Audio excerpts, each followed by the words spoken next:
Set in 1983 in the small town of Hawkins, Indiana, Stranger Things Season 1 kicks off with the sudden and mysterious disappearance of a young boy named Will Byers. As his friends search for him, they encounter a telekinetic girl known only as 11, who has escaped from a government lab. What unfolds is a gripping, layered mystery that combines supernatural horror, secret experiments, alternate dimensions, and emotional coming-of-age themes.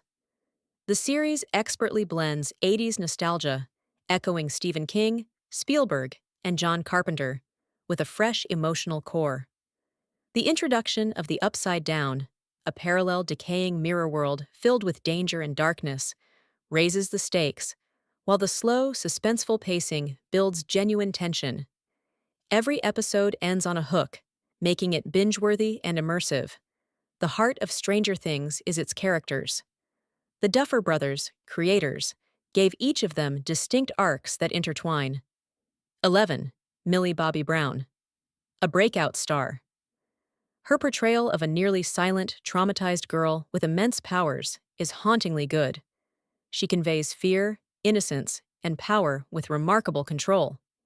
Mike, Finn Wolfhard, Dustin, Gaten Matarazzo, and Lucas, Caleb McLaughlin, are standouts as Will's loyal, nerdy friends. Their chemistry feels real, like the kind of kids who'd play D&D together and ride bikes into trouble. Will Byers, Noah Schnapp, isn't on screen much, but his absence drives the plot, and his brief scenes are impactful. Joyce Byers, Winona Ryder, delivers a frantic, deeply emotional performance as a mother desperate to find her son. She grounds the supernatural story in raw human emotion. Chief Jim Hopper, David Harbour, starts as a cynical cop, but slowly reveals his grief-stricken past, becoming a fan favorite and the show's emotional anchor. Every character, no matter how small, serves a purpose, from the bullies at school to the cold government scientists led by Dr. Brenner, Matthew Modine. Season 1's tone is perfectly balanced, eerie, thrilling, and emotionally resonant.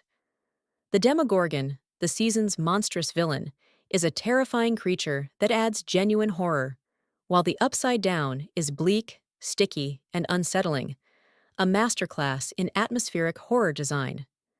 The science fiction elements come through subtly, with government conspiracy, MK Ultra-style experiments, and Eleven's psychic powers feeling both mysterious and grounded in paranoia. The cinematography, lighting, and synth-heavy score, by Kyle Dixon and Michael Stein, elevate the tension.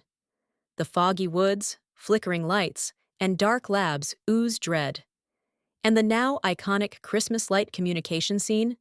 Pure genius. It shows how Stranger Things blends horror and heart with originality. Season 1 debuted almost out of nowhere in July 2016 and became an instant cultural phenomenon. Critics praised its storytelling, acting, and use of nostalgia without relying on it as a crutch. Audiences were hooked by its emotional stakes, lovable characters, and mystery-driven plot. It brought the 80s vibe back into mainstream pop culture in a big way. The season was so tightly written and satisfying that it could have stood alone as a limited series. It also revived Winona Ryder's career, launched a new wave of genre-based shows, and reintroduced younger viewers to suspenseful, character-driven horror. Final verdict: pros, strong writing and pacing. Outstanding performances, especially from Brown, Ryder, and Harbour.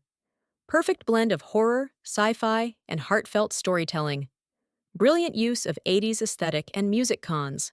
A few minor subplots, like Nancy and Steve's arc, slow the pace in mid-season. Some viewers felt the sci-fi explanations were vague, but overall, Stranger Things Season 1 is a modern classic. Both a love letter to 80s genre fiction and a refreshingly character-driven supernatural mystery that sets a high bar for TV storytelling. Series rating 9 out of 10.